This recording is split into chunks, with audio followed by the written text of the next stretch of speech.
see lots of heads nodding.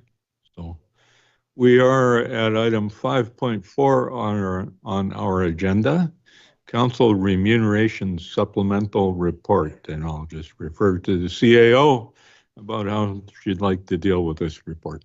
Okay, through the chair, we do have Ms. Walls with us, and she was a major part in creating this report. So we've come back to you with some options, including items that you requested back on November 5th.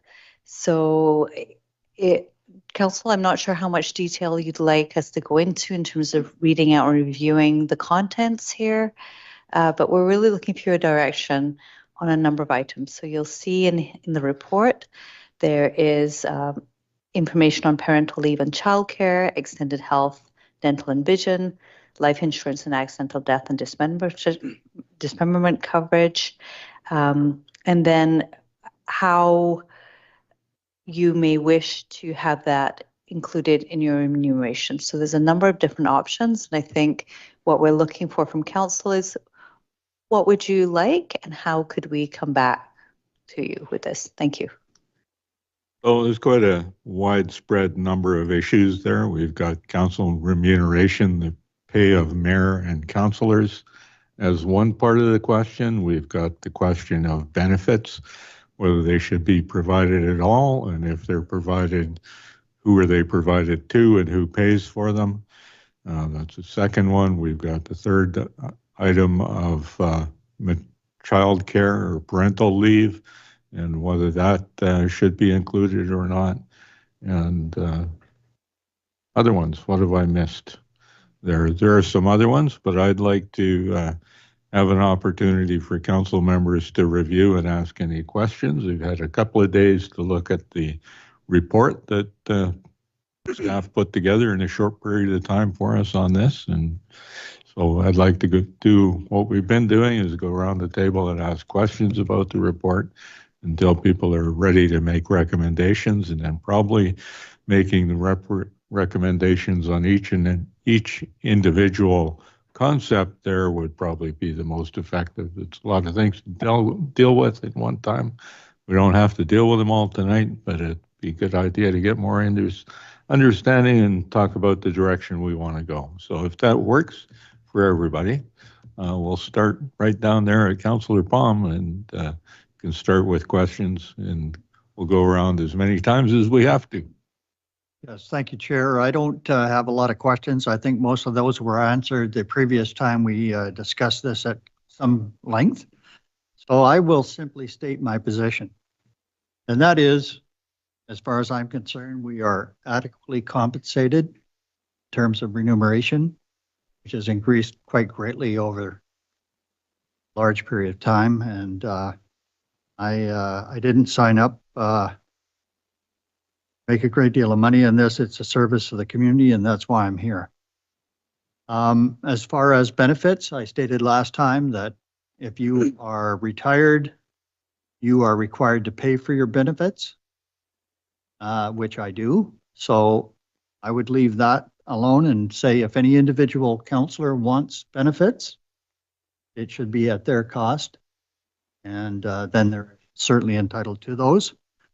The one item that I find interesting is that it states here, lastly, council has the option to include an annual pass to the recreation complex in line with staff benefits, which is valued at $607 per person or $514 for seniors.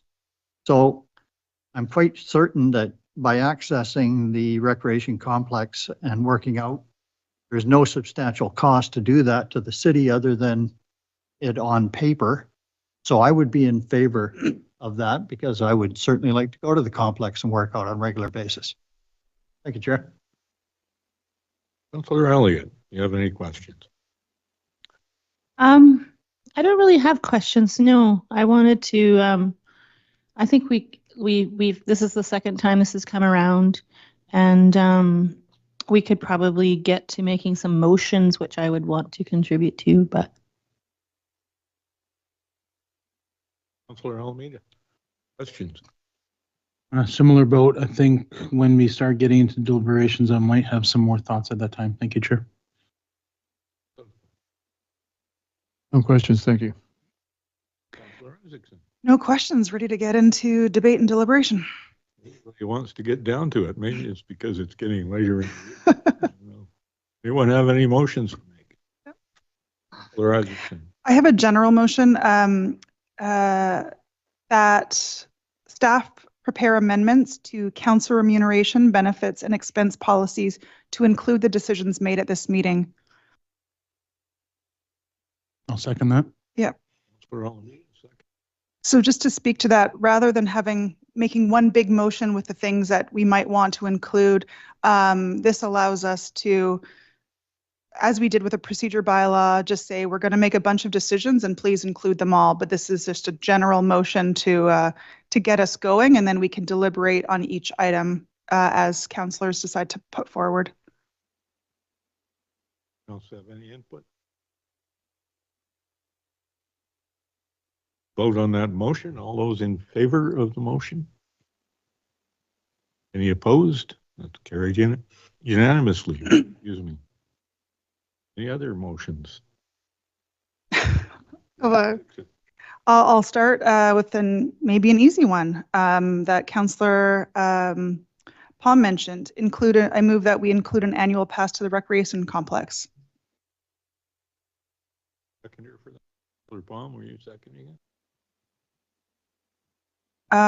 It's in line with staff benefits. It doesn't add a net cost. We are using a service, but we don't. There isn't a direct individual cost to that service, cash-wise to the city, and it may get council to increase using the complex and have a better understanding of the services that that the community relies on. Councillor Elliott. Thank you, Chair. Just one question. It says in line with the staff, and I don't really know what the staff get. Is it an individual pass, or if people have families, is it changed for that, or is it always just an individual pass? Through the chair, Mr. Retzlaff has confirmed it's an individual because thanks. Okay, thank you. I do think that the recreation complex is being used or open and the costs are there. This is kind of a no-cost way to help improve the health of people in general. The health of councillors is as important as staff, and so I don't see this being. I think this is a good thing to add.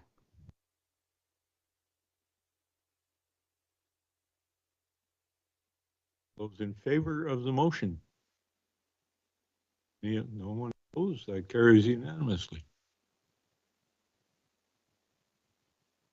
Got more, but I'll pass. I can share the load.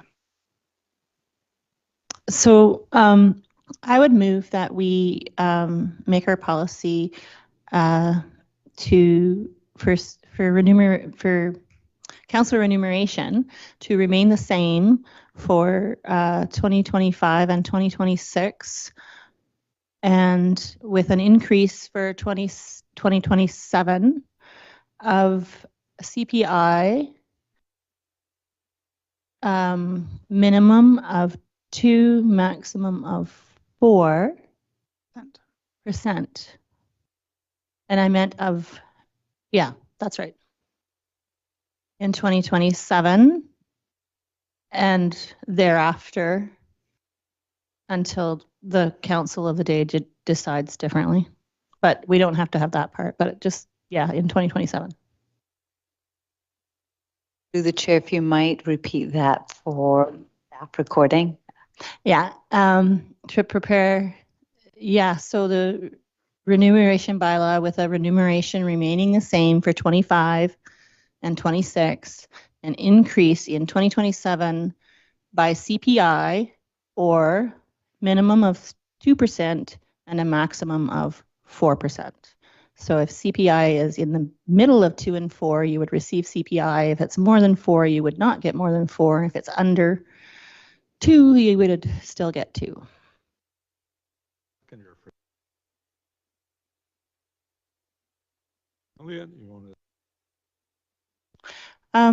Yeah, so costs are not going down. I'm fine with my remunerations, but I think when we come into the next elections, the folks that maybe couldn't afford to do the job because of remuneration matters, they could then see the remuneration keeping up with CPI and not losing ground.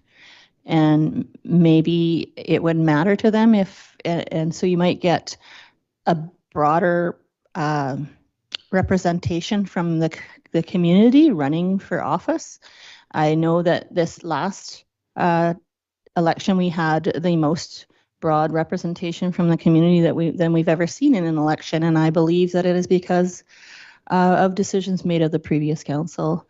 And so I think it's a good idea to continue to attract a broad range of people into elections to represent our community. Thank you.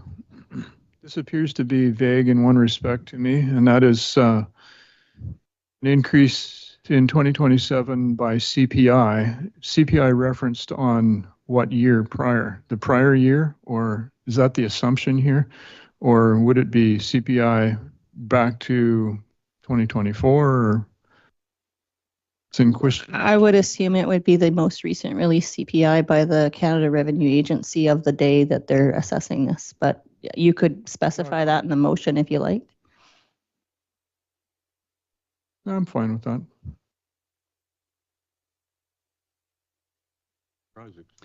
Thank you. I like this motion because it balances kind of two things. One, that current council remuneration is a little bit above average in comparison to some of our comparable communities. And each of us did enter in this job knowing what the salary was, and maybe we were expecting a potential increase annually. But given the financial challenges that we're going into, I think it's fair to hold the line for we held it last year and for the next 2 years. That being said, I would like us to keep pace after that time and for us to make this hard decision for potential future raises rather than leaving that to the next council. And so having council members or potential council members have certainty that the pay will increase in the future, I think is helpful. As Councillor Elliott said, we had a wide diversity of people run for council this year, including young parents, and I think that's really important. I do agree with Councillor Prom that this is you do this as a service. It is a community service to be on council in the sense that it is a lot of work and it does not pay the same as many full-time jobs. That being said, though, it has to be the pay has to keep up in order for the remuneration to allow people to have the choice. So for some people, they don't even have the financial choice to run for council. There needs to be some sort of stability for many people to decide to run in the first place and for it to be even a choice that they can fathom. And this helps allow it a little bit. I think it's reasonable and I support it. I don't see any other hands, so I'll just jump in on my own here. I don't think that the current remuneration is preventing anyone from running for council. As the other speakers have said, each time we have an election, the last two that I know of, there's been over a dozen people running for the opportunity to serve their community. It's a part-time job. You can't expect it to be anything close to full-time pay because it's a part-time job. Some people put more effort into it and more time into it than others. But I think the remuneration is good for what we do as city councilors.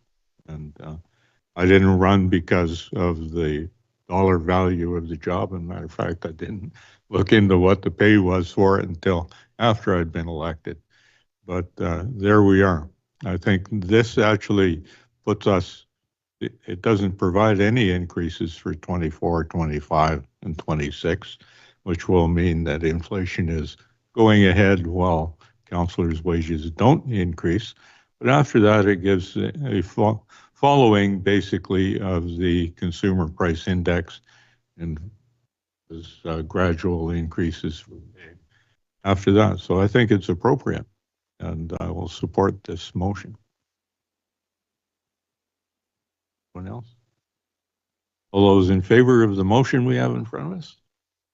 Any opposed? It's carried unanimously. Councillor Isaacson. Thank you. I move that staff include provisions for enrollment in the city's group benefits plan, of which 100% will be paid by the city starting in November 2026, which is the next term, and includes options for voluntary withdrawal.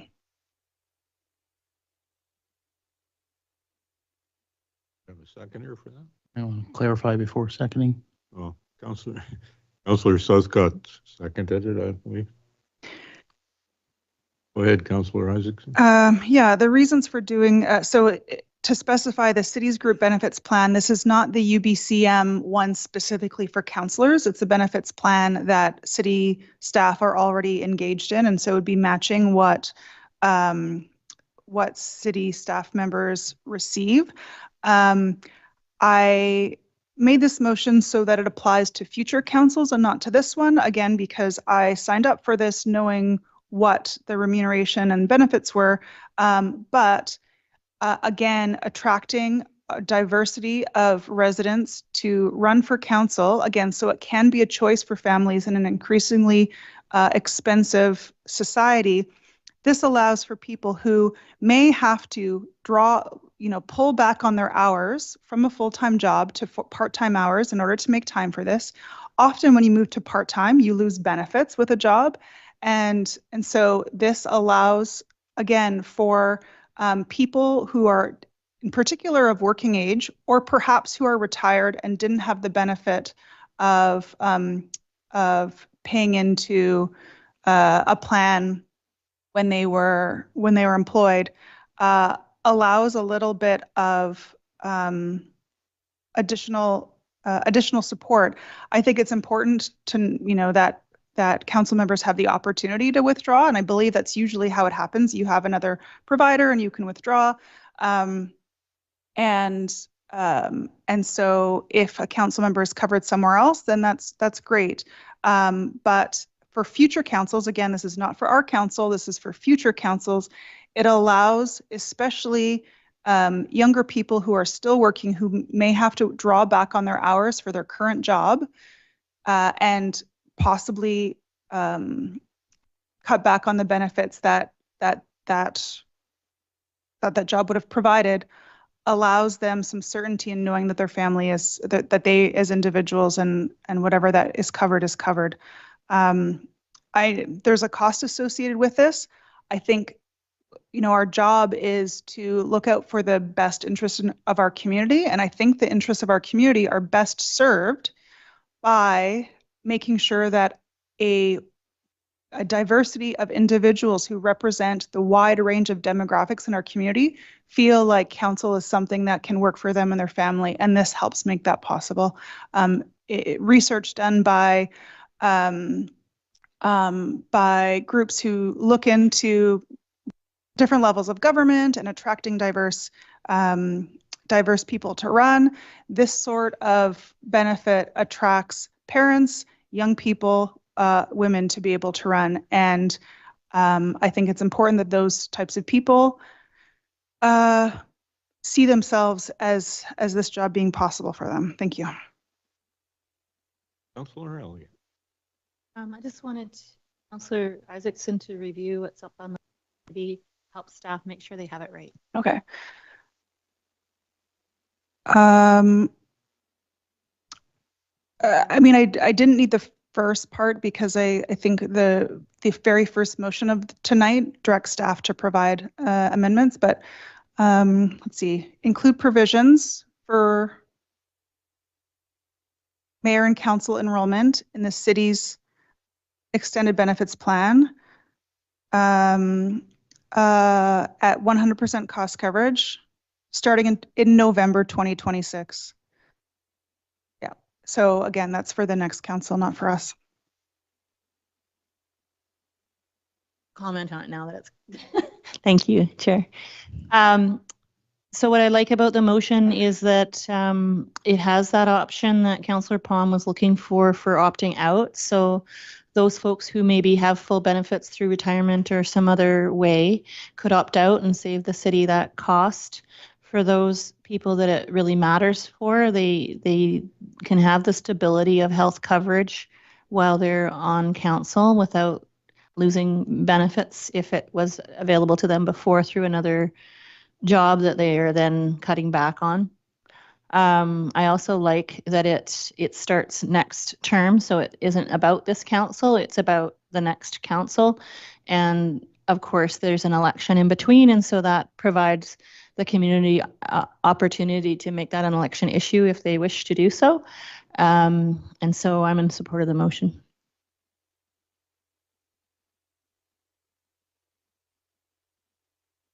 Couple of comments that I'd like to say on it. First is that we're talking about benefit plans, and there's a lot of people that are employed in this community that don't have benefit plans from their employers. There's a lot of people in the community with benefit plans where their employer doesn't pay 100%, or might pay 50%, another percentage of pay. And I think we should think about that. And then the other question is who pays and what's fair? Those are two separate questions. But if the individual counselor was to pay for 100% of the costs, that would provide something that's not available now. The individual counselor can't just go and sign up on the city's benefit plan. You'd have to make changes to the benefit plan to allow individual counselors to sign up. Then they could pay their own at 50% or 100% of the benefit plan.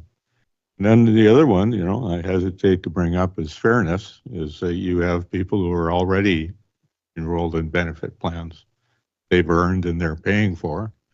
And to say, well, we're really glad that you have a benefit plan, but we're going to provide this to other people who doesn't have it. Brings up a question of fairness to me. And if we were individually paying for our benefits, if there was an allowance to pay for benefits and it went to people who have their own plan or pay for a plan for people who don't have a plan, that would be another option. But this way, I just don't like the idea of adding it on to some people at a rate that's better than people can find in jobs in the community. Councillor Palm. Thanks to the chair. I agree with many of the comments that you just made, Councillor Dowd, and just bring up 2 points. One, it's already been stated at the table here tonight that we as a council are making slightly more than some of the other jurisdictions around us. We have also just voted for a 2 to 4% increase for the incoming council in 2027. That's anywhere from $600 to $1,200 annually, which would help that councillor purchase benefits if they so wish to do so. And the other point I want to make is each of us as individuals vary greatly as to needs in terms of benefits. So trying to paint a broad brush on this one just doesn't work for me with 100% of the cost. I can't vote for this motion, and I can vote for something that would simply state at councillor's cost or individual councillor's cost. Thank you, Chair. Councillor Almeida. 2 questions. Chair, first to staff. What is the current ratio that city staff pay towards their benefits? Through the chair, I'm going to defer to Ms. Denniston and Ms. Walls on this one. Thank you. It's fully covered. Through the chair, benefits are fully covered by the employer. Thank you. Second question to my more mature councillors here. There's been reference to other benefit plans that are achieved through previous arrangements or what. And a couple of references to, I'm just curious, I guess, because I'm not in that position.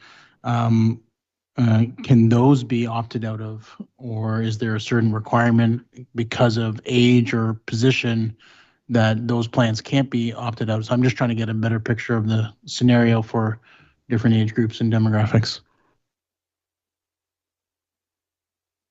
sure I've heard for a long time about anybody who wanted to opt out of a benefit plan that's available to them, because most people want to have a benefit plan.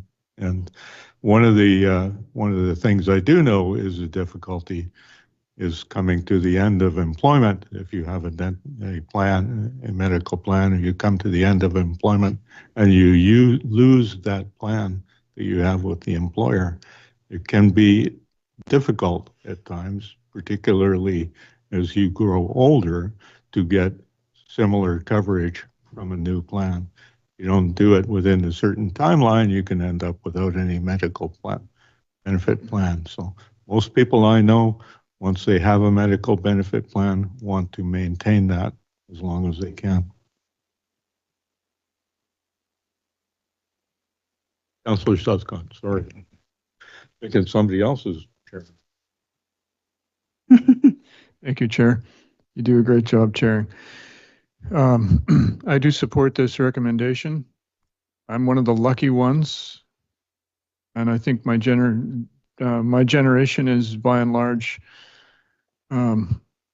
similarly lucky to have worked a job that had benefits attached to it. And then when I retired from that job, I was given the option of buying benefits as part of the pension that I received on retirement. So my pension is lower and I get benefits. So essentially, I guess that amounts to I buy benefits. The point is that because of my pension and also the government pensions that I'm receiving due to my age, I am quite adequately looked after in that regard. So the reason I support this is because I would opt out in deference to savings or deference to others, deference to the tax-paying public. Not that me opting out is going to amount to an awful lot, but I am thoroughly in support of schemes that give greater allowance for people who don't have the privilege that I have or the advantage. And I appreciate what I've got, and I want to find ways to share with others. And that's why I support this, particularly the option to opt out. And I'm quite grateful to have what I have. I really want to see our society shift from the meritocratic style of it to looking after each other more. Thank you. Thank you. Just a few final comments for me. I think, the issue of fairness is important. And I think there's a difference between fairness and equity. Fairness is everybody gets the same thing, and equity is people that don't have something get it. And so it's very true that a lot of people in this community don't have jobs with benefits. And I think, to me, the solution was, everyone should get benefits, not that we try to take them away from as many people as we can. If the costs were paid 100% by a counselor, that claws back from somebody who obviously doesn't have a place for benefits and would need them. And so it is a penalty for those who come into this job without access to benefits. And increasingly, younger people are in jobs, unionized or not, that increasingly don't have some of the benefits that previous generations have enjoyed, and enjoyed rightly. I think that many of the benefits that used to come with jobs have been taken away, and it really impacts the future of the workforce. And so this reflects the realities of the fact that that the world is changing, and we are in a very fortunate position of being able to decide our remuneration and benefits and expenses. And so given that we do have complete power over making these decisions, I think it's important to make one that in a small way can really open the doors for more people to make this active public service work for them. It is an active public service, but it is not, you have to be elected, so it isn't achievable for everyone, but the choice to even decide to run to begin with involves, for some people, a lot of calculations for them and their families, and this makes it more possible for more people. Thank you. Councillor Pong. Yeah. Chair, just one point in terms of the 100% cost. That's a cost to the city. And in terms of our current financial picture, which is not rosy, we don't know what's going to be like in 2027. So I can't support 100% cost for a counselor's benefits, but I can certainly provide those benefits by saying it's at your own cost, considering you're going to be getting an increase in remuneration. So that's the point I'm trying to make. There's a cost to the city in this motion that does not have to be there. And the incoming council certainly can make a change to that if they wish to do so. So I'm not going to be voting for the motion as presently worded. Councillor Ellery. Thank you, Chair. I left a role after getting elected that had benefits that were completely covered, thankfully. And I was actually surprised when I signed my paperwork prior to inauguration, or whatever we got. Was it inauguration? Yeah. I was actually surprised to find out that councillors didn't get benefits. It befuddled me that that wasn't a conversation that had already happened some time ago. I can understand where some of my council mates have shared about the plans that they're already spending money on and the challenges, as Councillor Doubt might have alluded to, that if one was to opt out and then take on a plan, take on the city's plan, then if they leave their city council position, they might not be able to opt back in to a current plan. So I'm in favor of the motion as it stands, and or if we were to go more along the lines of what Councillor Palm's talking about, either we then everyone pays if you want, but we increase the salary, not the 2 to 4%, because that won't even cover this. But we increase it in line with what the cost of the benefits would be. And then if you opt out, then everyone's getting the same, whether you choose to opt in and your benefits are covered at a slightly lower income, or you opt out and you get a little bit more income to go towards the benefits you're paying for yourself. So, but otherwise I'm content with the motion as it stands. I do. Through the chair, I just want to clarify that based on the report, there's two different options for benefits. One is for regular unionized staff, which requires a 3 council minimum for mayor and council to participate. And the other option is the exempt staff plan. So attachment 3 gives those details. And I just wanted to be sure that which one you were directing to be part of in the motion. Okay, good. I thought you had made it clear in your discussion that you were not talking about the one that the UPC. Yes, so it's not the one where you have to have a minimum 3, it's the group benefits plan. Yeah. So I guess that would be the exempt staff policy. Through the chair would be if we could just tweak the motion then to make it clearer. Thank you. Motion to amend the current motion to include clarification that it's the exempt staff policy that we are speaking to. I don't know how that.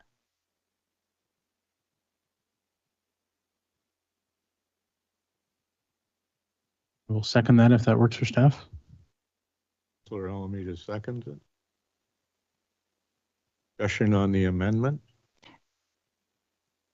Just to say that it just clarifies my original intention and what I was basing this discussion on. Up. All those in favor of the amendment? Any opposed? Councillor Palm is opposed. The motion carries. Oh, now we have the amended motion. And here's the motion. All those in favor of the motion as amended? Favor? Opposed? Palm and myself are opposed, and the motion carries.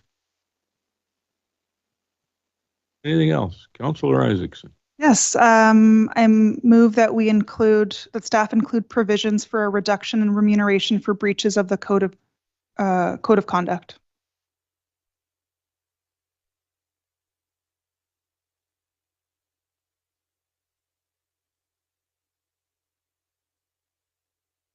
By Councillor Slutscott. Isaacson. Yeah, this was came out of the previous staff report that in developing the code of conduct, there are examples of times where reduction in remuneration might be a possible opportunity for sanction of a council member, and so including reference to that in the policy would align the two once the code of conduct passes. And so I'm sure these two things will be done in step with each other, and it just allows for the preparation for those things to be matched. I have a question for staff, maybe Councillor Isaacson too. Is my recollection of the previous time we discussed this motion was it was postponed until after we had our discussion on the code of conduct, which I think is coming up soon. Through the chair, if I could, Ms. Walls, are you able to chime in from where you are?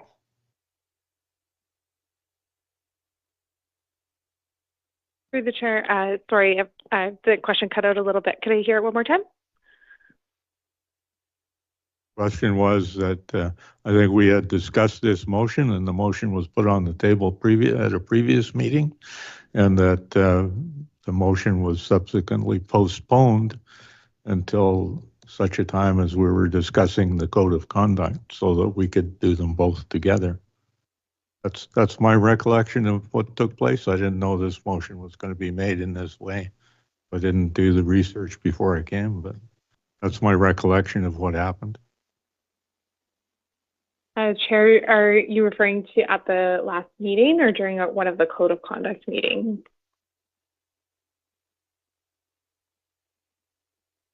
Like the November 3rd meeting, is that what you're referencing? That was, I think, the first time that we talked about changes to council remuneration.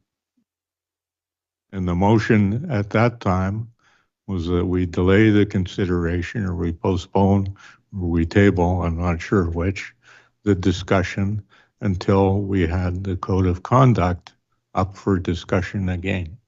Through the chair, if I might ask if we give staff a little bit of time to look at the action list so they can confirm the motion and provide that. Thank you.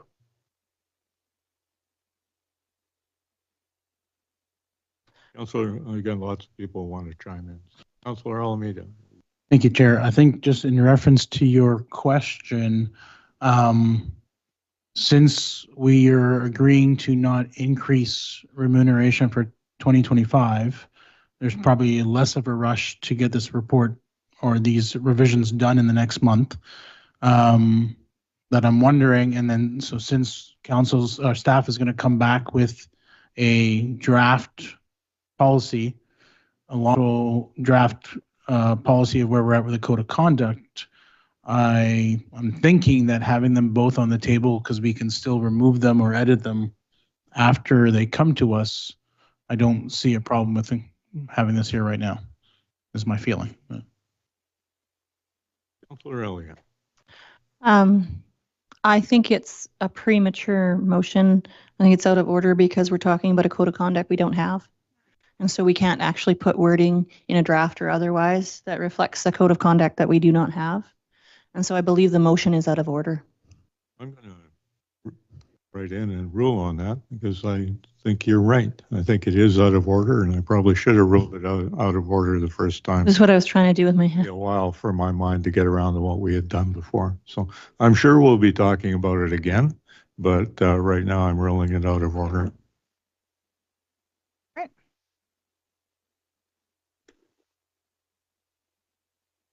Councillor Alameda. I'll take the torch from Councillor Isaacson for a little bit. I will move that staff draft or bring back a parental leave and childcare policy. I'll say somewhat in line with I saw City of New Westminster, and childcare benefits similar to Prince George, but higher than $40 a day.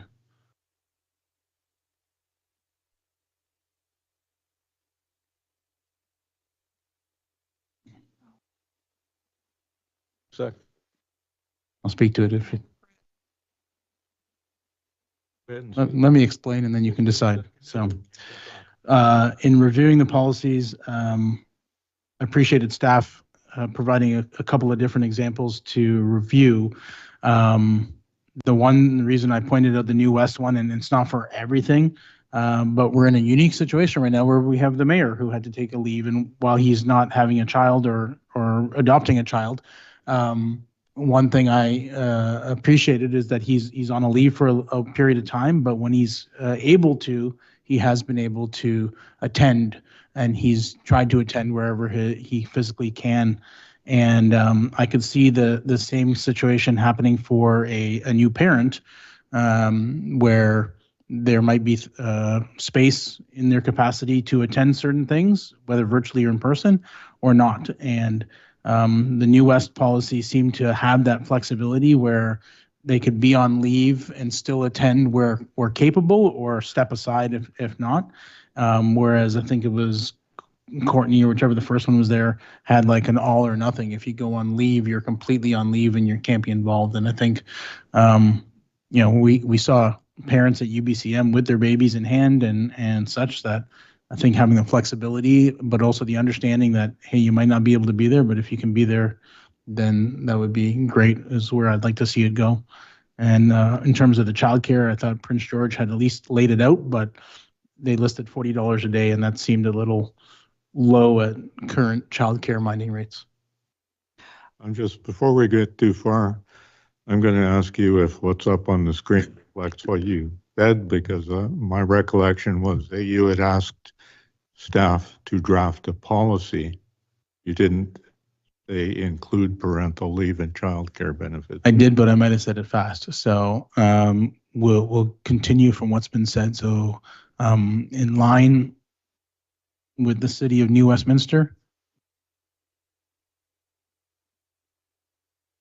and include a childcare rate similar to Prince George, which was 4.7 on Prince George. So your motion is to include a parental leave policy, not to ask for a report on one. Yes. Okay, so it's one step, not two. Okay, Councillor Isaacson, your hands up. Have you spoken to your motion? Yes. Yeah, I was looking at the different ones, and I actually spoke to a councillor from the District of Squamish who's currently on parental leave to find out, did it work for you? Would you suggest any tweaks? And she said it worked great. It's similar to the City of New West one. And one thing that she did like about it was that it wasn't an all or nothing, that if the person, because once you have a child, you just don't know what it's going to be like. Maybe you want to get out of the house and attend all council meetings, or maybe you're going to be absent the entire time.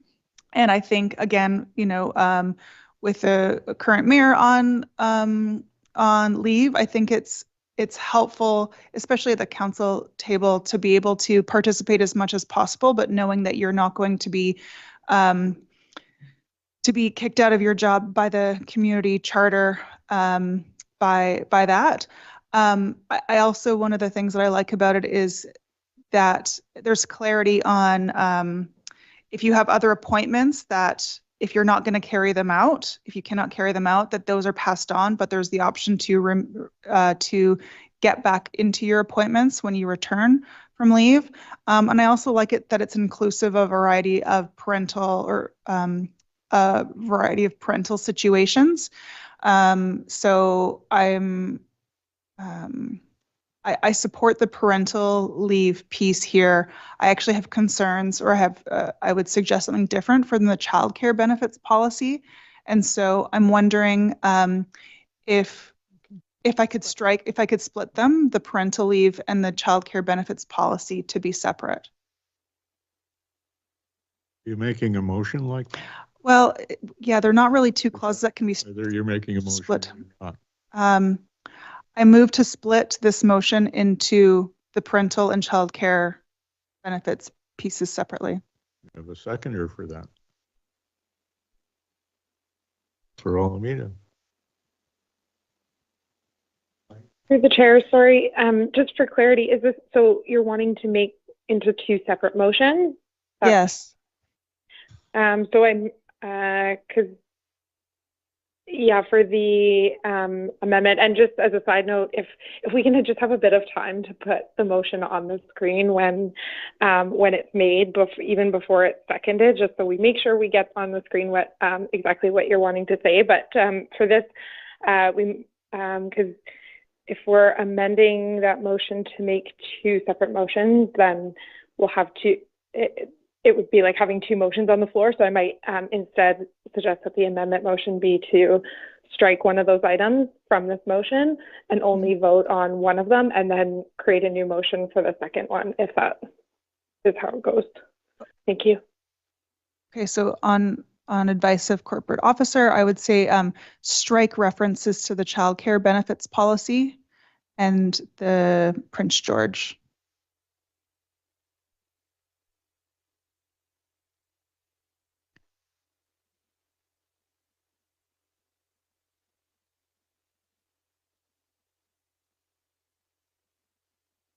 Second for discussion. Curious about what the motion would say after that amendment. It's not clear to me exactly what the remaining motion.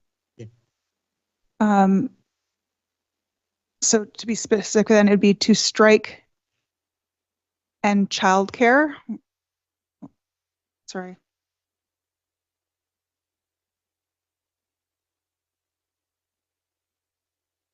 Yeah, to strike that. Also further down in the last line, there's a child care rate similar to Prince. Oh, yeah. Yeah. Start to add policy back in now.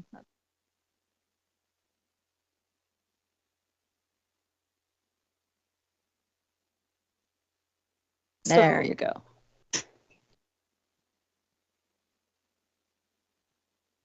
What do you have your hand up for? Well, because I made the amendment, and so I'd like to speak to it now that it's been seconded.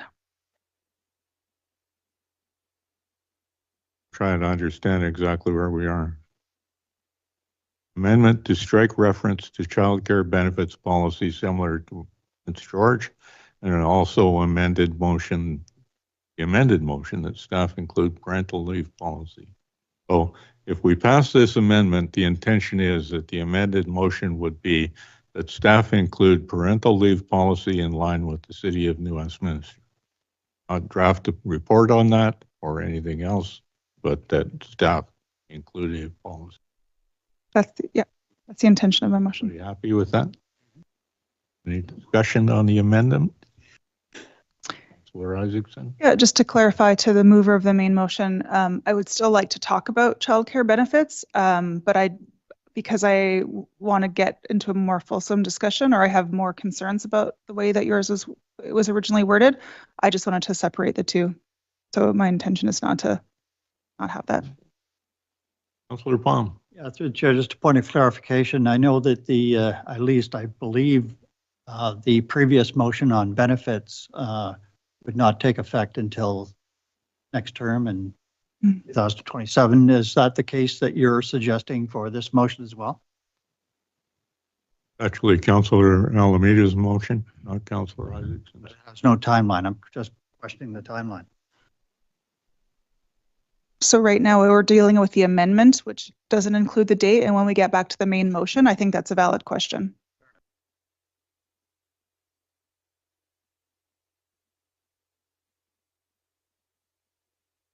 Favor of the amendment? Any opposed? Councilor Palm's opposed. The amendment carries. Now we are, I think, on the amended main motion. Councilor Elliott. Thank you. So, leave is always possible with approval of the council. On on the timing of it, I don't see this council having anyone having babies between now and the end of our term. So I think it's a moot point around timing, but I mean, clarity could be added for the next council, similar to the other motions. The point I guess I wanted to support was the idea of a councillor maybe, you know, being pregnant and feeling anxiety over whether their leave might be approved or not approved. And so this simply adds clarity to the idea that people who are giving birth are entitled to some leave if they want it. And they don't have to take it. It's just if they want it, that nobody's going to force them to, you know, resign their post because they had a baby. And I think it's a good leadership stance to take, and it provides equity among people who are in different situations. So I'm in support of it. Councillor Alameda. Thank you. To answer Councillor Palm's question, I didn't have a timeline in mind, and Councillor Elliott's right. There's maybe a very low likelihood that anyone has a baby, but the policy also talks about adoption, and that could happen at any point in time too, if as Councillor Elliott knows full well. Yeah, I could say next year or 27. I'm indifferent, but it's likely that it won't be a policy that needs to be used or taken advantage of in the next 2 years, but it's one that doesn't really cost anything. It just allows for that freedom and flexibility. Don't see any other speakers. I'm going to chime in. So it's my opinion that regardless of whether we have a policy that allows for parental leave, that parental leave should be granted regardless, and that a councillor would be entitled to parental leave regardless under the laws of the land. I don't think we need a policy to provide that, and hopefully people wouldn't be anxious about that, because I think people who have unemployment should be, or a position with the government, should be allowed to have that parental leave. Would have been more inclined to support this if we were asking for a report from staff on the details of the plan. We're not doing that. We're simply authorizing staff to write a policy. And I have a concern about policies that are partial, where you can be on a leave of absence except for when you don't want to be. But you can decide when you will attend, when you might come to a council meeting because there are things that you want to vote on where your vote might make a difference, or you may opt in or opt out depending on your personal and political preferences. I would prefer to see a parental leave where if you're on parental leave, you're on leave and you come back when you're done. That's just my opinion, and I think it leaves it open for misuse of the concept of a leave, where people are partially in, partially out. How do you determine which of their assigned committee duties and which jobs in the community that they're expected to do are they doing? What days are they on leave? What days are they not? Who are they responsible to? I think those are all up in the air, so I won't be supporting the motion as it is. Councillor Elliott. Thank you, Chair. So I just wanted to point out that as part of the staff report that we were talking about right now, there is an outline of some policies from other communities. New Westminster is one of them. And so most of the questions you're talking about are answered within the policy. And if we structure our draft policy on that one, it would come back to us in a form of a draft policy, which we could comment on at that time. And so I don't have the same concerns that you have for this motion. Councillor Palm. Through the chair, just one last point. In terms of parental leave, without a report, we have no idea of the cost or length of time or whether the individual will be paid while they're on leave. So I can't vote for this motion as is. Councillor Almeida. To echo Councillor Elliott and answer Councillor Palm's question, the cost is the same cost that councillor would be making when they're present. Just like the mayor is on leave right now and is not getting affected. And let's see, I might have some other thoughts in a second.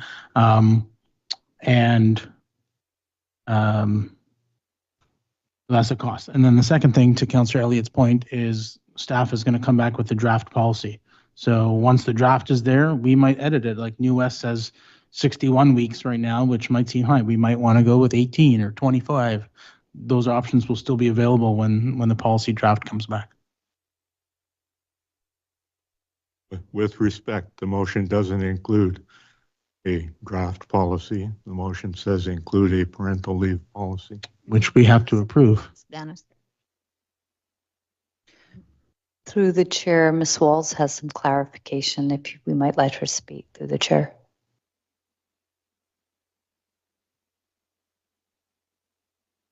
Through the chair,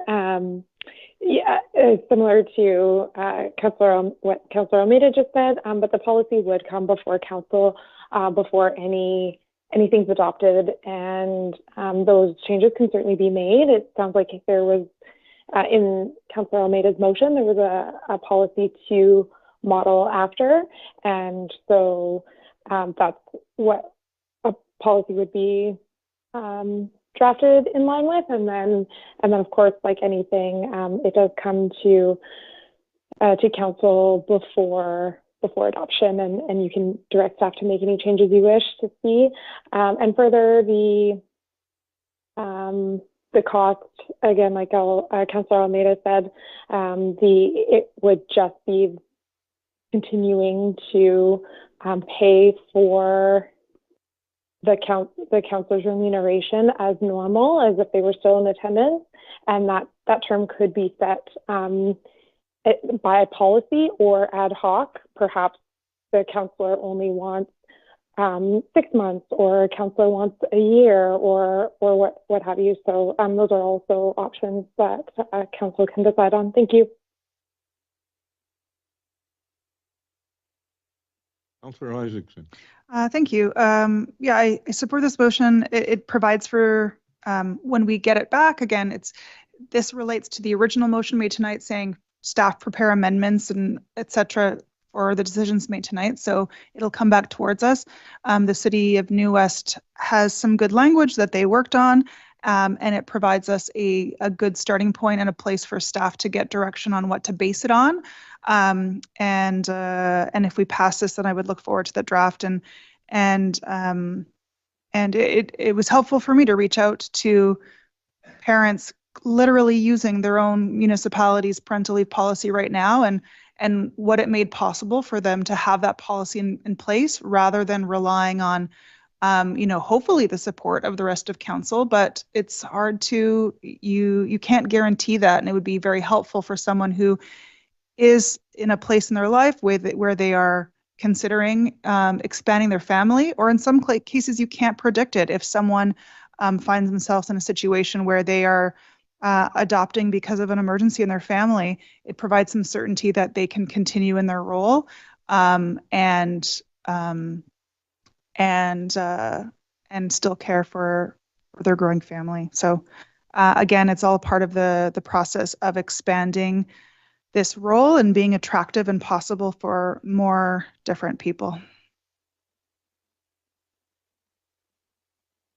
On the amended main motion, all those in favor?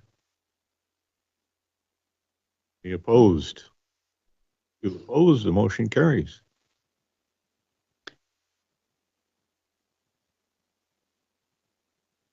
On this one, for Isaacson. Yeah. So I will.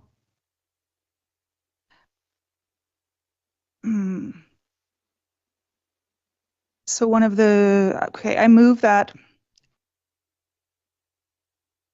provisions in the policy ensure enough allowance in the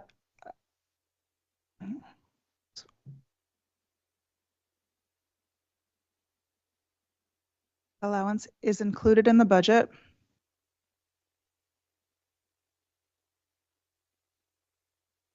for attendance to AVICC and UBCM conferences.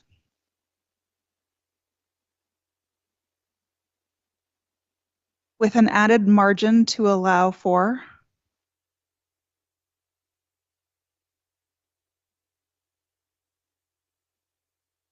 additional unplanned travel and for one member of council to attend FCM.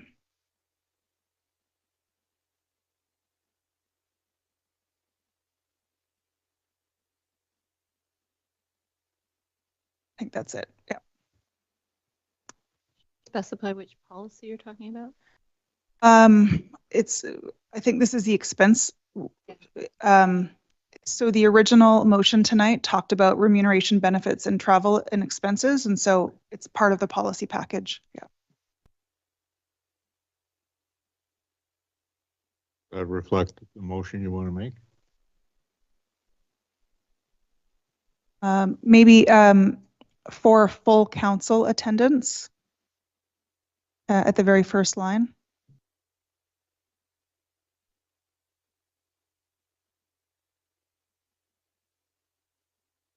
Yeah, I think that's it. Led by Councillor. So to speak to the motion, in the original report 2 weeks ago, staff were looking for guidance on how on the travel and expense policy and the related budget. And so there were a couple options included in there, whether or not budget for one member to include FCM should be included. And I think it's valuable for us all to attend those. We haven't necessarily. I'm open for it being less than full council, but I wouldn't necessarily want to. So anyways, I'm open to changes to this, but I know that staff are looking for direction. And so I wanted to include this as one of the motions and providing this as a starting point. Thank you. I just kind of have a question of staff. Is policy about full attendance and so forth as it impacts the budget appropriate, or is this more appropriate to individual budget exercises? So generally we take assumptions that we're continuing the previous year's service levels, and then through the budget deliberation we decide whether that's what we actually want to do or not, if we want to change something about that. Would this then fetter the ability of us to make budget decisions in any given year, or would we just have to change the policy if we wanted to do something different? So my question is whether this is actually more of a budget exercise question than something that belongs in an overall policy. Leo, do you have an answer for that? Through the chair, I am going to ask for some help from my colleagues on our team. One of the things that I am looking at, and I'm actually, is that you do need to understand the implications of all the choices you've made. And this is why the time is good to have you consider this right now, because what we'll be doing is bringing this back in terms of, here's all the things you've asked for, here's the dollar amounts that it looks like. Ms. Denniston, I don't know if you'd like to chime in. Through the chair, that financial implication on each recommendation will be helpful in moving things forward. And your question on the policy, I think this would complement the budget. So the budget is put together based on policies and bylaws that are in existence. So when there is a policy that exists, such as the reserve bylaw, that informs the budget. So it's a very acceptable approach to do, and I think it is a very sure way to ensure council's priorities are being carried out in the budget. Thank you. Almeida. Thank you, Chair. I'm fine with this breakdown. I think even last year when we looked at the budget, there was a small allowance that was originally budgeted for an increase in the travel budget, and I believe we brought it up to not increase it last year. And I haven't seen what was spent this year, but my presumption is that we are under the travel budget for the 2024 year as well, as my presumption. I know not all of us had a chance to attend both conferences this year, but I think the current budget, the way it stands at around 75,000, I think for the year, gives us enough budget right now to each attend one of these conferences. And if a council member wanted to, could probably attend a third conference throughout the year and still have budget to spare. And I think some of us councillors have been even extra cautious to try to scour for lower cost accommodations where possible to make the impact on the city that much more. So I think this just formalizes a plan, but I think our current budget level where it's been at for the last couple of years, even with the increases in travel costs and conference fees, I still think we don't need to increase the current budget and can still have this as part of the policy.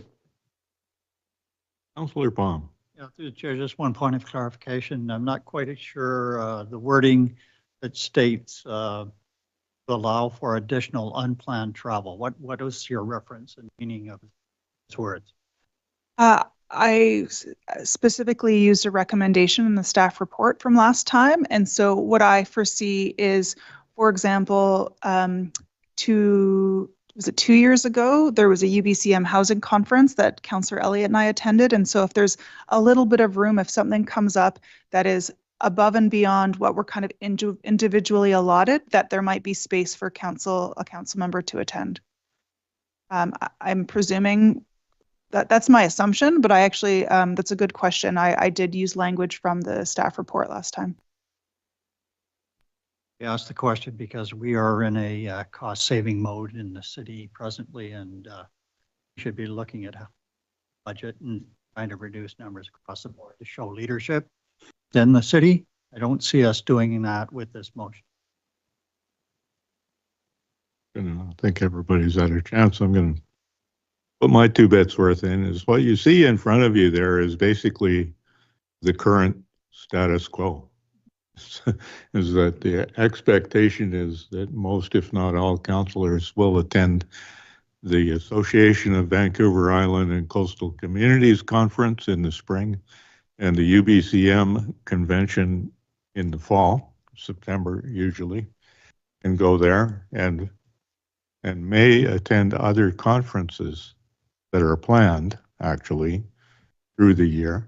Things like the Local Government Leadership Academy, which a number of people have suggested more of us council members should attend, particularly since when I was at UBCM, I was talking to all kinds of people who were saying to me, well, what did you think of our discussion at the LGLA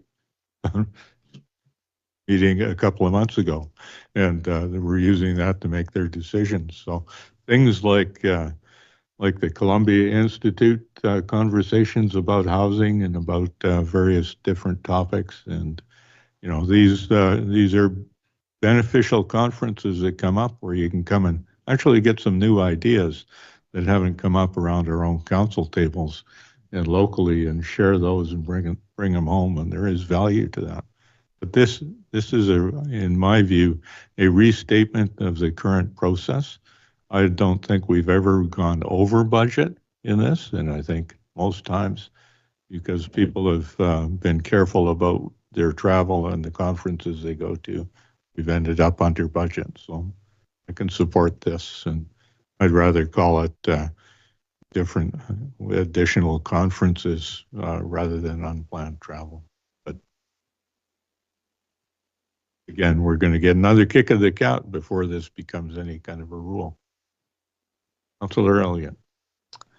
Yeah, unplanned travel is vague, but sometimes we don't exactly know what it is that might be needed. So sometimes there might be training that is appropriate, which isn't a conference necessarily.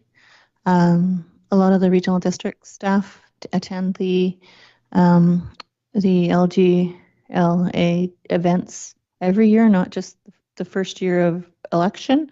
There is a special one that's considered training for all elected officials that happens after each election, which is fairly critical for that kind of thing. So I don't know how we make that wording reflect what our intention is. It's just that there might be things we need to do in addition to what's listed there, and we want to have a little bit of room for that. And I think currently most folks, if they're really careful with their budgets, can attend maybe 3 events depending on where they're at and what their costs are. And that's kind of what's in the budget at this time. We often maybe only attend 2 or 1, or some of us attend less than others. But advocating for the city and getting the learnings we need, or influencing, the housing conference, for example, was the first one of its kind, and it was well attended by the province, and they were looking for really good participation from municipalities. So had we not been there, we wouldn't have had that opportunity. And we don't know when those things are going to be coming up, those opportunities that the province might put out there for us to attend and have a voice. And so this is intended to have a policy around supporting council doing our work in advocacy at conferences and learning and those kinds of things. So I support the motion, even if maybe the words aren't perfect. Maybe we can come up with better words in the future, but right now I think that does the trick.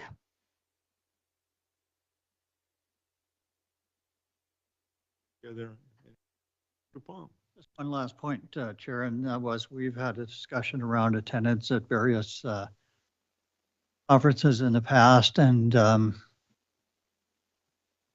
the rising costs of hotels in Vancouver and elsewhere in big cities where these conferences are held are escalating every day, and they're not getting any cheaper. I'm happy to see that this motion is formed in such a way as to cover present budget for travel expenses of council. But I caution that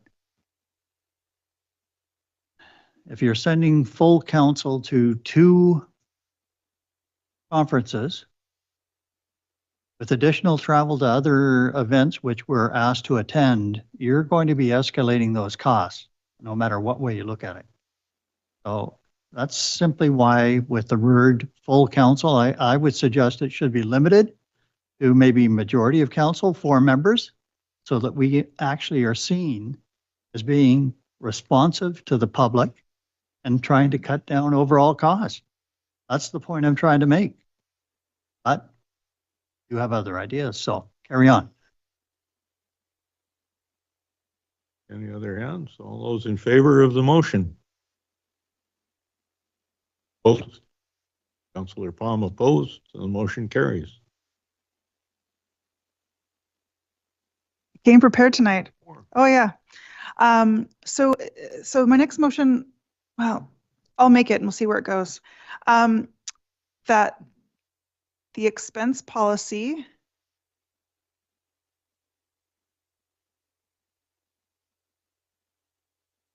include allowance for a modest nightly host gift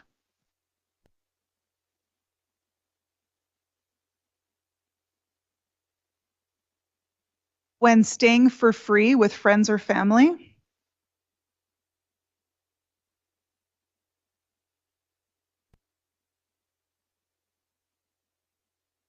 during conference travel instead of a hotel.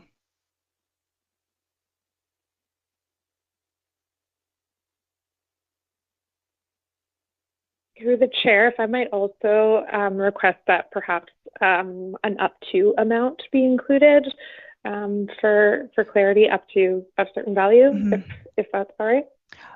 Let's put $50 Per day? We'll just, Councillor Isaacson's making a motion. Yep. Doesn't finish making the motion yet. He's negotiating it with. Gonna wait till she's done and see if there's a seconder, and then debate. So nightly, so that would be per day value up to $50. Yeah.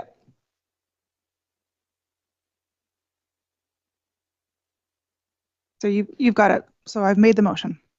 There is a seconder for that motion. Councillor Palm? Something. People did.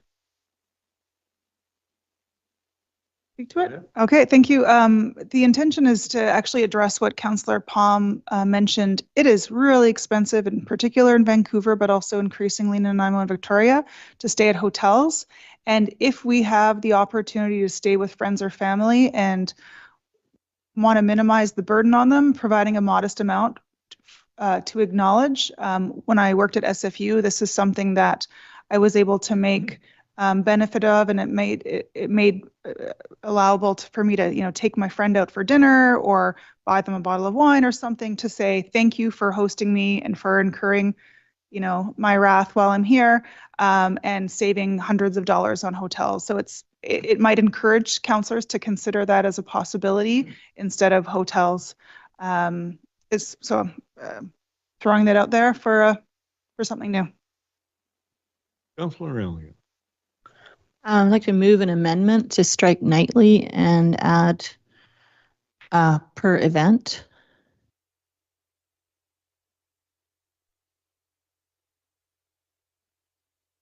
I guess adding host gift value up to $50 per event when staying. And I'll speak to that if I get a seconder. Just hold on and we'll see if we can get it typed up and see if there's a seconder and then.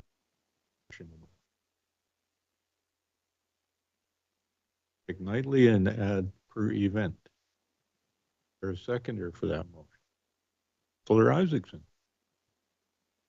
Thank you. So I support the idea because it does save everybody a lot of money. When I stay with friends and family in Victoria, it does save the city a ton of money, but I think I want it to stay as a gift and not a per diem. And so I think it is good manners to provide a gift when somebody's hosting you, particularly if it's saving you that amount of money. And so I support the concept and wanted to just make sure we were talking about giving a gift, not like 4 gifts.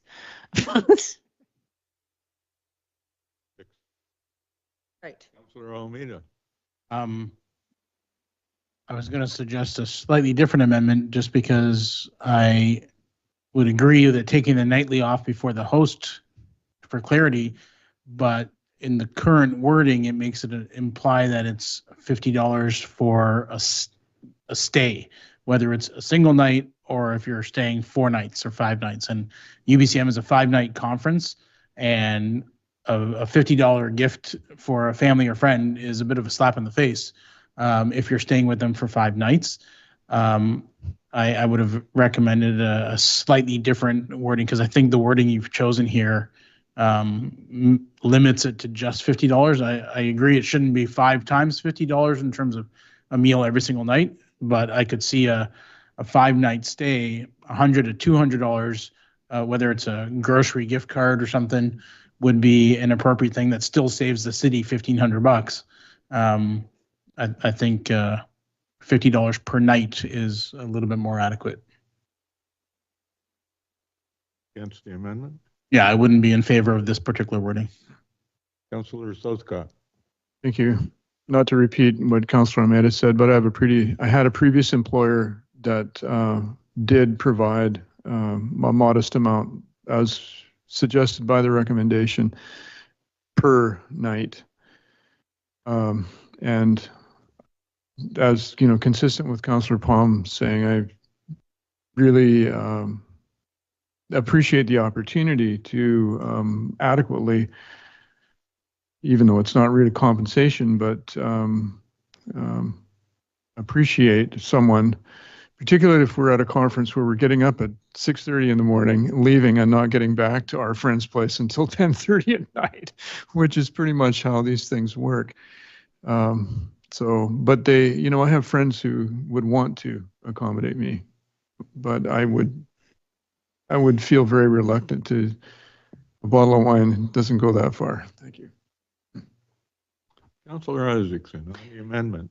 Thank you. Yeah, on the amendment, I think I don't support it. The original intent of my motion was not to give like a nightly gift. The value is a total of up to $50 per night stayed, and so and I don't think $50 is enough for a 5-night stay. So wanted to clarify my original intention and yeah, don't support the amendment.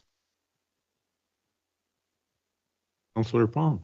I don't really need to comment on this, but I won't support the amendment. I think $50 per night for doing away with hotel expenses is a great idea.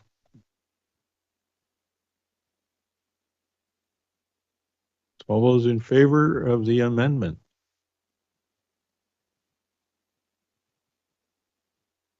Those opposed? The amendment is defeated. Councillor Alameda. Thank you, Chair. I have a different amendment, but question to the CFO, I guess. Is there anything in this policy as it's written right now that would be preventable under the Local Government Act before we continue diving into conversation? Through the chair, you could add the words. I'm reluctant to tie this to the expense policy because the expense policy changes over time, but it does prohibit alcohol and certain purchases, mainly alcohol and jewelry and lottery tickets. And so I don't want to make the recommendation more complicated, but it should be in line with eligible expenses that are eligible under the expense policy. And I was brainstorming how to do that without tying it to a policy that one day may change.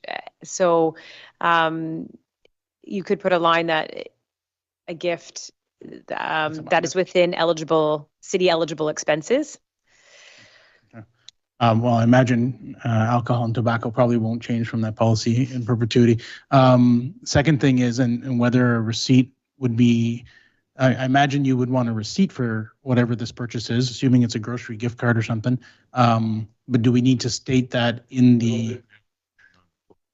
No, I'm trying to clarify some. Yeah, I'm going to come up with an amendment, but I just wanted to clarify a couple things before that. Thank you. Do we need to state that a receipt would be needed in this recommendation, or is that kind of automatic? Through the chair, I think it's implied, but it could be added for additional clarity. But definitely, I would see it as implied. Okay. Yep. So my attempt at an amendment. Through the chair, if I may. Oh, sorry. I think it just if I can help this be a little bit easier, the policy would speak to ensuring that everything's kept above board and correct in line with accounting policies. We wouldn't make a policy that wouldn't. Instead of kind of fumbling through a motion on the fly, having this in the policy, staff would keep the expertise of our finance department to ensure it was all in line with our practices and what we're supposed to do and not supposed to do. If that is easier, if the CFO is okay with that, I'll confer with her. But thank you. You have a motion to make. Yep. Thank you. Yeah. So the amendment would be to cross off nightly where it currently is. And then after $50 to put per night. And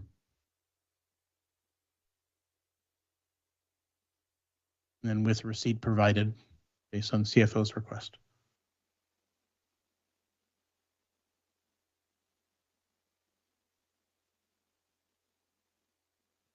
Is that the amendment you want to make? I think that'll work. Seconder for that amendment? Councillor Isaacson, are you seconding it? Councillor Southcott did. Seconded? Oh, Councillor Alameda. So again, similar to Councillor Elliott's motion, I think the nightly just fits better after the value because it's, as Councillor Isaacson already said, it's not intended to be a per night you're going to the store to buy a small gift, but at the end of your trip you would probably get some sort of gift card or take them out for a meal.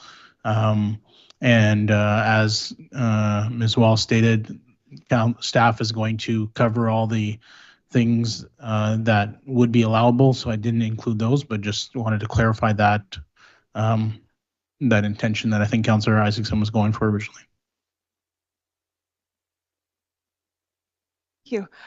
So when I, at a different employer, had this option, it was actually treated kind of like a per diem where, you know, you're not at a hotel, then for 3 nights, you're not at a hotel, you're with guests, and then you're just given that money, and that money was spent on a gift at your discretion.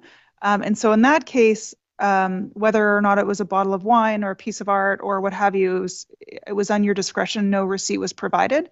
I compared a little bit to our current per diems, where I might have a really cheap dinner with a glass of wine, and my wine's covered within that per diem because I, had a cheaper meal, and I don't provide my receipts on my every meal I get. It's much easier for staff to say per diem, this is what you get for how many days you're away for meals that are not covered by your conference. So, anyways, so that was kind of my intent. Receipting it might be an additional burden for staff, but it also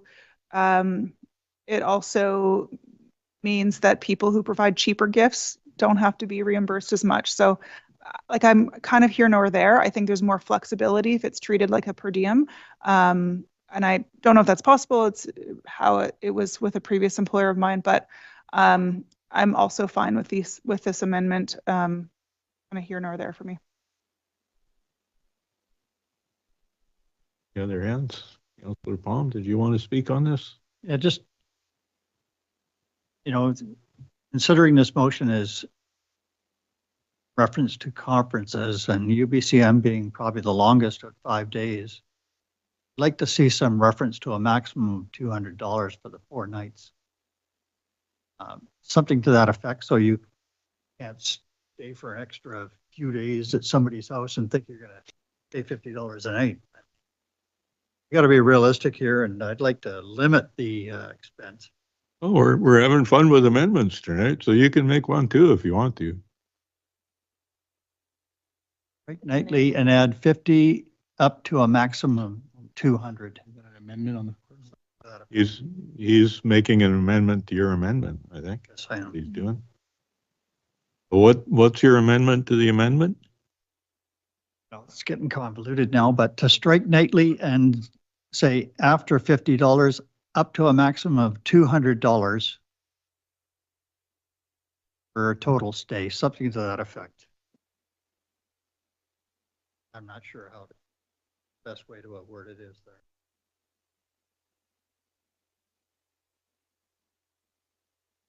You want to add after the $50, add A maximum. Yeah.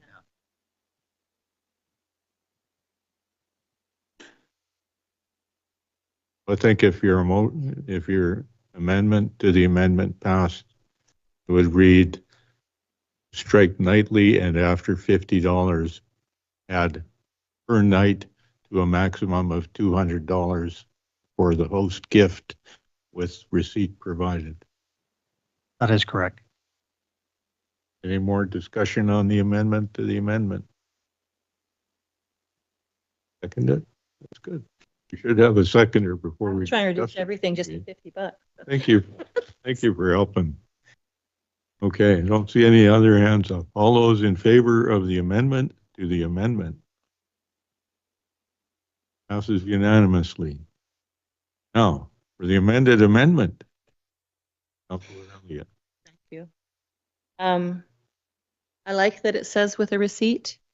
I like that it's an intention, that it's an actual gift, and that you wouldn't receive any more money than what you spent. If you can choose a gift that's less, that you think is appropriate for your host, and that's what you get reimbursed. I don't want to add a different per diem through this policy, so I'm okay with this amendment. Any those in favor of the amended amendment? Any opposed? That's carried Sure, never had. unanimously. And now we're back to the amended recommendation. Yeah, amended motion. You amended. It's only one. You had an amendment to the amendment. Now we- Amended main motion. The amendment. So now we're on the main motion as amended. There I you don't go. want to get that wrong. Okay, could we vote on it? All those in favor of the motion as amended? Any opposed? That's carried unanimously. First one of these, I think, that's carried unanimously. Is there anything else under 5.4? Oh, one more. Who's, I can email this to the person who's typing or who's typing. Okay.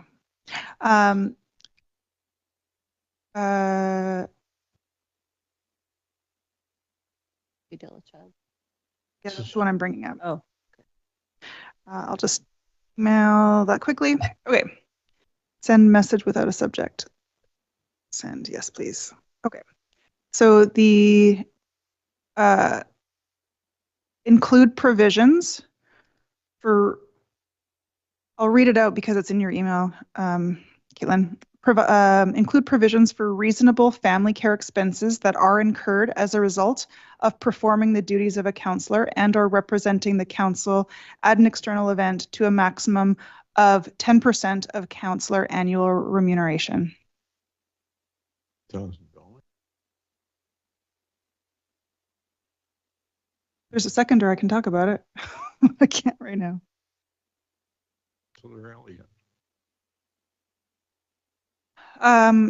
So was there a seconder, Chair? Mhm. Okay, thank you.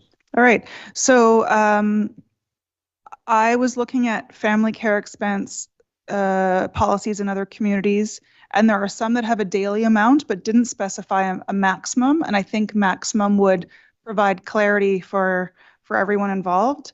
I included the word family care instead of child care because there may be situations where a member of council has a spouse with dementia and they require making sure that that person is cared for, or you know, so it's not only necessarily child, sometimes it's parents, whoever you have responsibility over. And then looking at maximums, I saw one community had a maximum of 2,000, one community had a maximum of 3,300. And so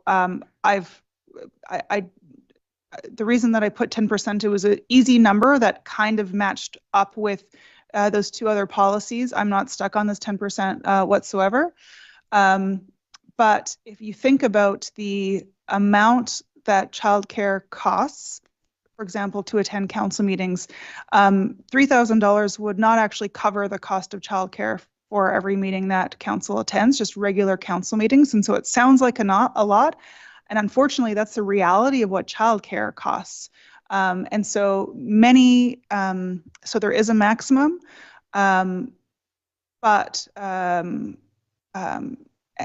that maximum can be stretched depending on who the council member is able to get to watch their children if they need that watching. It doesn't require them to have childcare, but it provides that a bit of certainty for someone for whom access to childcare is something that would cause them to be able to consider whether or not they could be on council.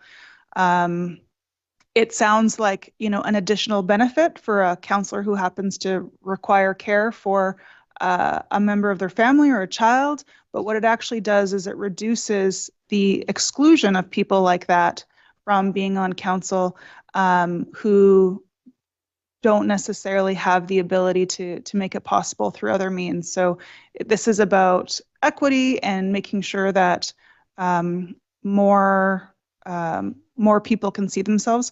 My intention, and I forgot to add this in here, was for it to start in November 2026. So again, this is a benefit for future council members. But you know, there are 2 members on council who do have young children, and so, you know, they can speak to that. But yeah, it sounds like a lot, and that's the true cost of having children today. And again, want to make sure that being on council is something that people of a wide variety of situations can see themselves in. Thank you. Thank you, Chair. I'm Oh, Elliot. Elliot, sorry, I heard Almeida. Sorry. Go ahead. Thank you, Chair. Thank you, Councillor Almeida, for your patience. So I was a little bit curious about the 10%, but I see where you're coming from there. I would have been a little more comfortable having it based on an already existing policy because they have a lot in, they answer a lot of questions that this motion maybe doesn't, and that leaves me thinking about a lot of things that, like, do we need receipts? Is there, you know, what kind of, is it a reimbursement of expenses based on receipts? Is there a maximum per day or whatever attached? And then the other concern I have is this one says incurred, performing duties from an external event. And so that would mean that folks who very well may need a babysitter to attend an evening council meeting might not be able to get their childcare covered because it isn't external, it's an internal event. And so I'm wondering if that was the intention of that wording or I'm reading it wrong. So I just have some questions about the intention of the motion.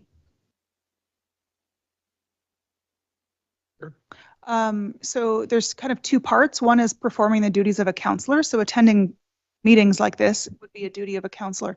I think the representing the council at an external event, I imagine that if the mayor or acting mayor was asked to, participate in an event and they were representing council at that external event, that would be covered. I forget which community I drew this from, but I pulled it from a community's language, but I don't have the records here.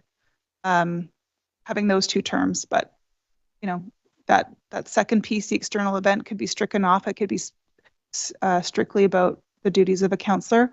And again, well, anyways, that was the answer to your question. The first part of the term covers council meetings because those are duties of a counselor. Thank you. Thank you, Chair. Well, having Almeida and Elliott next to each other can lead to confusion at times.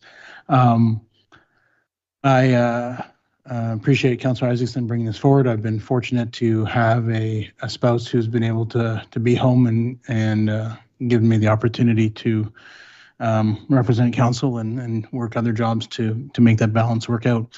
I am curious to the CFO, more curious, I'm supportive of this regardless, but from a budget perspective, would you just say, well, 7 times 10% of a councillor salary and throw that in the budget? Or would you kind of play the odds and say, we might only use like 50% of that and budget that accordingly? Because I'm just kind of curious how much of an impact that would actually put on the budget, considering it's likely not all council's going to need it, and you might not have that answer just yet. So. Through the chair, if this was adopted into a policy, we would put contingencies in the budget and amend as we needed. Thank you.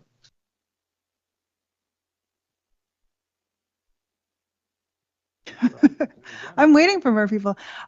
So I think it sounds really generous, but I think the likelihood of, maybe on average 2 councillors might need it a year. I'm thinking hypothetically. And so what would the true cost of the city be? And so that could be, say $6,000 a year. And if that provided, again, for someone considering whether or not running for council would work for them and their family, it makes it possible at a relatively small expense to the community. And again, I think that it's in the interest of the community to have a wide variety of people attracted to running for council.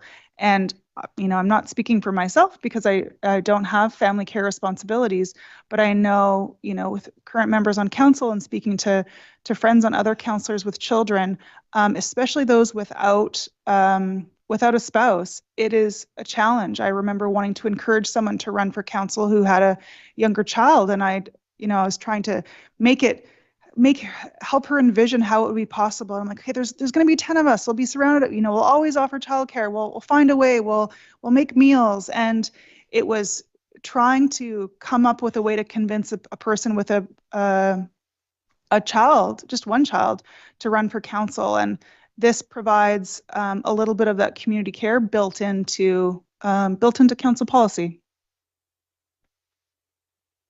Councilor Elliott. Thank you. So, I think, so when I started on council in 2018, I did have 2 small children. And without the support of my family, I never would have made it. And I am a single parent. I don't have another adult at home. I could have really used some help at that point. My children have gotten a little older. Things are a little bit different for me now. I think I want to make an amendment to this motion that indicates that we would start in November of 2026, similar to some of the other stuff. I think it's good leadership for the future councils. And I'm not suggesting we change those expenses at this point because we're trying to find ways to lower our budgets. And so I want to make this a future consideration for future councils and put that in there and provide that leadership and have it be starting with some of the other amendments that we are, or policies that we're creating for the future. What exactly is the amendment you want to make? To add, starting in November of 2026.